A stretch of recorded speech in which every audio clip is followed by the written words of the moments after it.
Mersin ई अगर support काहे ना कैला हन तो एकरो कारण ई बा कि इनकर तो झाट 5 लाख के औकात नहीं खे। तो समर सिंह गिर रहे हुए घाट 5 लाख के औकात नहीं थे, 35 लाख से ऊपर समर सिंह के नाम दर्ज। खेसारी लाल के हाल ही फिलहाल में एगो लाइव वीडियो देखले होखे। ओमे लाइव वीडियो में सारा सर बोलले बारन कि भोजपुरी इंडस्ट्री के कोई उनका के सपोर्ट ना कैलक ह। काहे ना सपोर्ट कैलक ह ओकरा पीछे के कारण बहुत सारा बा। तो अगर उनका बात करें, खेसारी लाल बहुत तरह के बात बोल हन।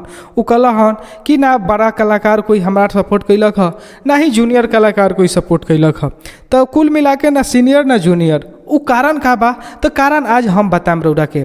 कारण ई बा कि उनकर झगड़ा पवन सिंह से हो गए रखा कुछ दिन पहले, जौन झगड़ा लगभग 1 महीना तक पूरा भोजपुरी इंडस्ट्रीज में, यहाँ तक कि पूरा न्यूज़ चैनल, बड़ा न्यूज़ चैनल, यूट्यूबर से लेके बहुत लोग ए पर टिप्पणी अपन कैलक ह।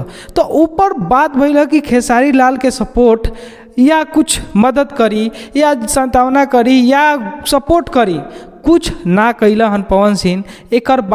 एकर कारण ई हो सकता। और अगर छोटा बात कहें, छोटा कलाकार लोग जो जूनियर कलाकार बा, जैसे रितेश पांडे, अरविंद अकेला, कल्लू और प्रमोद प्रेमी, गुंजन सिंह, समर सिंह, ई अगर सपोर्ट काहे ना कैला हन तो एकरो कारण ई बा कि इनकर तो झाट 5 लाख के औकात नहीं खे। समर सिंह गिर रहे हुए घाट 5 लाख के औकात नहीं थे, 35 लाख से ऊपर समर सिंह के नाम दर्ज। ई लोग सपोर्ट कैसे कर सकता है? ई लोग अगर सोच लेले हुई कि हाँ भाई हमार तो कोनो औकाते नहीं खे, तो हम खेसारी भैया के सपोर्ट कैसे कर सकता नहीं, हम उनकरा से बात कैसे कर सकता नहीं जब हमार औकात 5 लाख के अइले नहीं खे। तब इहो बात हो सकता। देखिए खेसारी लाल कोनो बुरा इंसान ना हुए, बहुत सारा उनकर फंड चलेला, बहुत सारा लोग के सपोर्ट करेले, गरीब के मदद करेले। लेकिन हाल ही में ई घटना जौन बा भोजपुरी इंडस्ट्री के शर्मसार कर दिले बा। काहे से कि अगर भोजपुरी इंडस्ट्री में कोई भी बा तो वो एगो सदस्य बा, एगो परिवार के तरह रहेला। लेकिन अगर आज नेपाल में जौन घटना भइल है, एगो भोजपुरी के लाल एगो बिहार के लाल के साथ है, तो ई बहुत दयनीय बा और ई बहुत दुखद बात बा कि कोई बिहार के सपोर्ट, बिहार के जो इंडस्ट्रीज बा, बिहार भोजपुरी इंडस्ट्रीज बा, भोजपुरी इंडस्ट्रीज के कोई लोग खेसारी लाल के सपोर्ट में ना आइल है। वो खाली एगो डर बात पवन सिंह के। हम कहता नहीं कि बात के बात बा, यहाँ के बात अलग बाटे, अगर आपसी जौन झगड़ा बा वो अलग बा। लेकिन अगर इस परिवार के कोई बंदा, कोई खेसारी लाल अगर जा रहा बा नेपाल विदेश, जाके वहाँ का कोई स्टेज प्रोग्राम देता, वहाँ अगर कोनो दिक्कत होता, अगर ओकरा साथे हमला होता, ओकर गाड़ी 4-4 गो स्कॉर्पियो जरा दिहल जाता, तो यहाँ समर सिंह, गुंजन सिंह या पवन सिंह कोई भी जाके ओकर सपोर्ट करे के चाहत रख। यहाँ बात विवाद जौन बा, आपसी झगड़ा एगो अलग बा और वहाँ के बात अलग बा। काहे से कि एगो बिहारी गरलक है, एगो भोजपुरी के लाल गरलक है, वहाँ लड़े बात करे और वहाँ वो पिटाइल है, चाहे कुछ भइल हो, ओकर झगड़ा भइल हो, ओकर गाड़ी जलावल गइल हो। तो ये बहुत दयनीय स्थिति रख है, जहाँ पे सपोर्ट बिहारी के, एगो बिहारी के नाते, एगो भोजपुरी इंडस्ट्रीज के नाते, एगो सिंगर के नाते, एगो डांसर के, एगो एक्टर के नाते ये लोग के सपोर्ट करे के चाहत रहलक, ये लोग ना कैलक ह। ये बहुत ही गलत बात बा।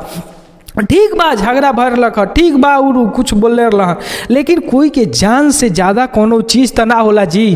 कोनो जान से ज़्यादा चीज़ ना होला। उ जान बचा के उ बंदा वहाँ से आ रहा नेपाल से भाग के, तो उससे बड़का कोनो चीज़ ना होला। अगर वहाँ कोई सपोर्ट ना कैलक तो उ इंसान अपना आप के एगो अकेला समझी, और जब अकेला समझी तो ई एगो इंसान ला बहुत बड़ा, चाहे कितनो धनवान होगो, चाहे कितनो ओकर व्यूअरशिप होगो, कितनो ओकर वॉच टाइम होको वीडियो के, उससे मतलब ना होला। अगर कोई ओकर आपन इंडस्ट्रीज के, ओकर भोजपुरी इंडस्ट्री खेसारी लाल के परिवार बाजी, अगर उ परिवार के लोग सपोर्ट ना करे तब ओकरा आदमी के कैसा लागी। मानता नहीं कि एगो बात बता दी, आज पवन सिंह के पूरा लोग सपोर्ट ना करो, दरकिनार कर दो, तो उनका महसूस कैसे हुई, उ कैसन सोचे हैं, ओकरा बारे में जरूर सोचे के चाहे। यहाँ हम खेसारी लाल के भी बात हम कहें कि देखी जहाँ भी बात बा, अब छोटा कलाकार हो चाहे बड़ा कलाकार हो, इज्जत करे के चाहिए। अगर आपसी झगड़ा होई, आपसी विवाद होई, तो ऐसा प्रकार के बात आ सकेला। तो ऐसे तहरा अपना आप के मजबूत मजबूत करे के पड़ी। अगर तू अपना आप के मजबूत कर लेब तो इससे ही कोई सपोर्ट करो कोई ना करो, कॉल करो ना करो, उससे कोनो फर्क ना पड़ेला। आ जहाँ तक बात रहल खेसारी लाल यादव, आप जो है मेहनत कीजिए, आपके साथ पूरा भोजपुरी इंडस्ट्रीज है। और भोजपुरी इंडस्ट्रीज है, भोजपुरी के लोग हैं। भोजपुरी इंडस्ट्री उन चंद कलाकारों के वजह से नहीं है, भोजपुरी इंडस्ट्रीज पूरे पब्लिक के वजह से है, यहाँ के पब्लिक के वजह से, यहाँ के लोगों के वजह से है, यहाँ के देखने वालों के, भोजपुरी के चाहने वालों के वजह से है। आप अकेले नहीं हो, आप मेहनत करो। मुझे बहुत बुरा लगा, मतलब पर्सनली बहुत बुरा लगा, क्योंकि अगर एक बात बता दूं, अगर भोजपुरी इंडस्ट्री को खेसारी लाल अगर अपना परिवार मानता है तो उससे सपोर्ट चाहिए उस परिवार से। अगर वो सपोर्ट नहीं करेगा वो परिवार, तो वो बंदा अकेला टूट जाएगा। आपके सपोर्ट की ज़रूरत है, इन जो दर्शक है उनको सपोर्ट की ज़रूरत है उस मतलब भोजपुरी